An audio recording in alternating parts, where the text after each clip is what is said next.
Also want to spend some time to talk about living off grid. I've never really done it before. I'm not really somebody that really cares for camping and stuff to begin with. I don't care for it. People that do it, they're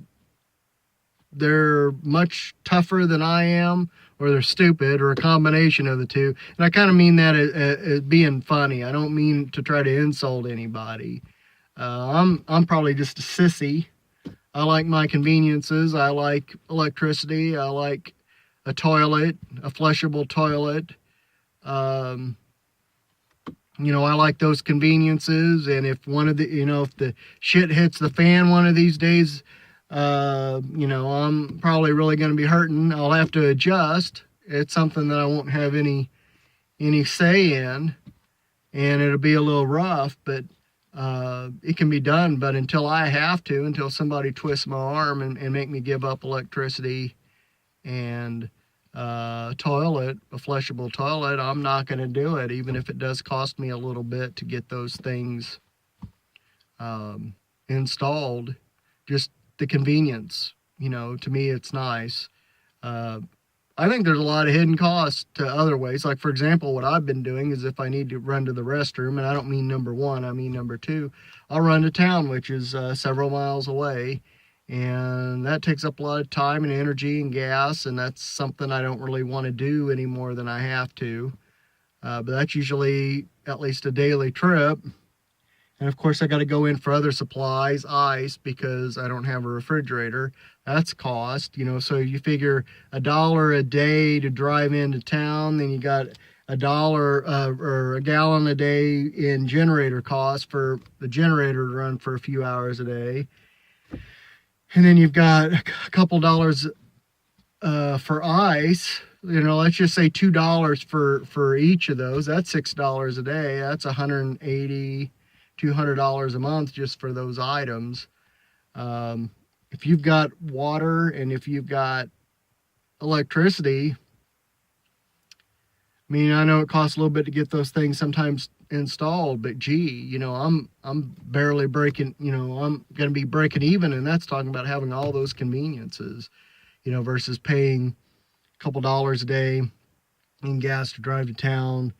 Even though I am picking up supplies, I'm doing more than just, you know, using the restroom. But, you know, you think about all these things, you know, people think about, oh, I'm saving a ton of money. Are you really?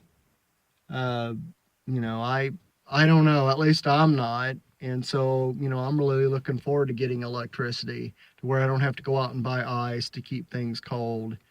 Don't have to go out and buy gas for my generator. And of course you got that loud noise that you got to deal with.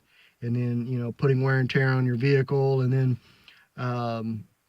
you know, having to drive into town at least daily, if not 2 or 3 times a day, to pick up supplies and things. But that stuff adds up, and a lot of people don't take that into consideration. Of course, I guess a lot of people, they just decide, okay, I'm going to have a compost toilet, and I'm going to have this, and I'm going to have that, and we're just going to do without. Like I said, they're much tougher than I am. I'd rather not do without those things if I don't have to. So that's really all I got to say about the off-grid stuff. I don't really care for it. The showering, you know, we've done a video on that before to where we've got a little setup, and actually I don't mind that. That's kind of nice. You know, shower outside. The main thing you got to worry about is, you know, somebody pulling up and, you know, while you're, you know, washing yourself. And, you know, that hasn't really happened yet. I think last fall or last August, whenever we were here, we did have an incident where, you know, Kim was showering. I was kind of watching out, you know, and somebody did pull up. And so, you know, I took care of that situation. But with me being here by myself, you know, somebody could pull up and things. But it only takes me 5 minutes to take a shower. But the odds are is that somebody would pull up and show up during those 5 minutes. That's just the way things go. You know, that's Murphy's Law.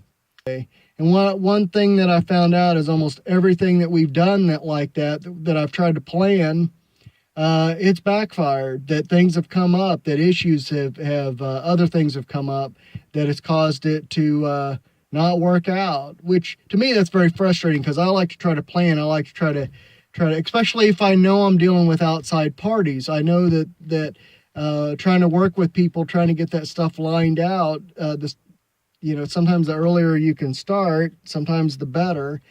And I kind of feel like if you've already been working with them for a little while, then whenever you really need something, you can kind of say, well, I have already been working with you a little bit on this. That this has been kind of been in the queue, and, you're hoping that maybe they can make it a little bit more of a priority than somebody that just calls up the last minute and says, oh, I need this, and I want everybody to drop everything now and work on it. So even though that's kind of what I do, expect everybody to drop everything, it's because I've already tried to put things in the queue and trying to work with people and try to iron out some of the difficulties that there could have already have been, so that whenever it is time to execute something, it can just be executed. So if you're thinking about starting a homestead or whatever, one of the things to just expect is that just expect the unexpected, that things are going to take a lot longer. A lot of it is because people's got different priorities.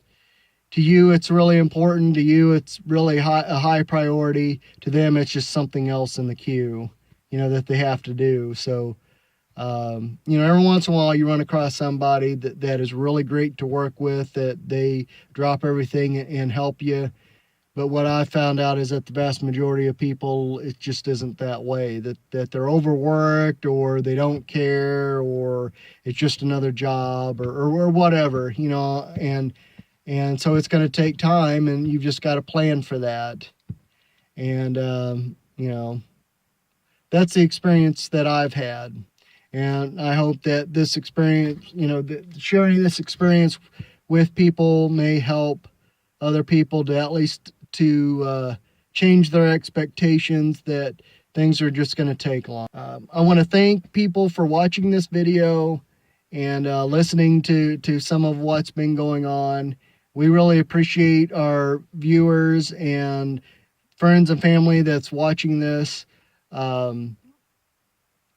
We really appreciate it. We want to document this experience for ourselves and for other people.